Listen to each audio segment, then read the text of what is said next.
আসসালামু আলাইকুম বন্ধুরা, সবাই কেমন আছেন? আশা করি সবাই ভালো আছেন।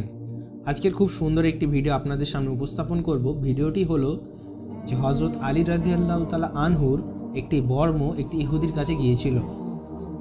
তো সেই ইহুদিটা সেই বর্মের জন্য ইসলাম গ্রহণ করেছিল। তো আমরা এই ভিডিওর মাধ্যমে সম্পূর্ণ অংশটি জেনে নেব। তো চলুন ভিডিওটি শুরু করি। তার আগে একটি কথা, আমার চ্যানেলে যারা নতুন এসেছো চ্যানেলটি অবশ্যই সাবস্ক্রাইব করে আমার পাশে থাকবেন এবং নতুন নতুন ভিডিও নোটিফিকেশন সবার আগে পেতে। তো চলুন ভিডিওটি শুরু করি। ইসলামের চতুর্থ খলিফা হযরত আলী রাদিয়াল্লাহু তাআলা আনহু একবার তার অতি প্রিয় বর্ম হারিয়ে ফেললেন। কিছুদিন পর এক জৈনিক ইহুদি হাতে সেটি দেখে আলী রাদিয়াল্লাহু তাআলা আনহু চিনে ফেলেন। লোকটি কুফার বাজারে সেই বর্মটি বিক্রয় করতে এসেছিল।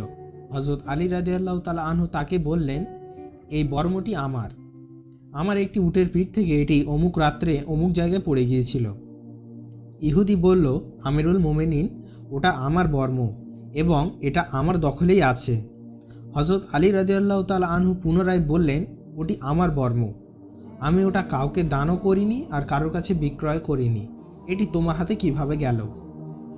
তখন ইহুদি বলল, তাহলে চলুন দুজনায় আমরা রাজদরবারে যাই। তখন হযরত আলী রাদিয়াল্লাহু তাআলা আনহু বললেন, বেশ তাই হোক।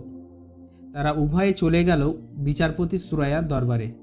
বিচারপতি সুরাইয়া উভয়ের বক্তব্য জানতে চাইলে উভয়ে বর্মটি নিজের বলে দাবি করেন। বিচারপতি খলিফাকে সম্বোধন করে বললেন, আমিরুল মুমিনিন, আপনাকে দুজন সাক্ষী উপস্থিত করতে হবে। তখন হযরত আলী রাদিয়াল্লাহু তাআলা আনহুর সঙ্গে ছিল তার চাকর ও তার ছেলে হাসান।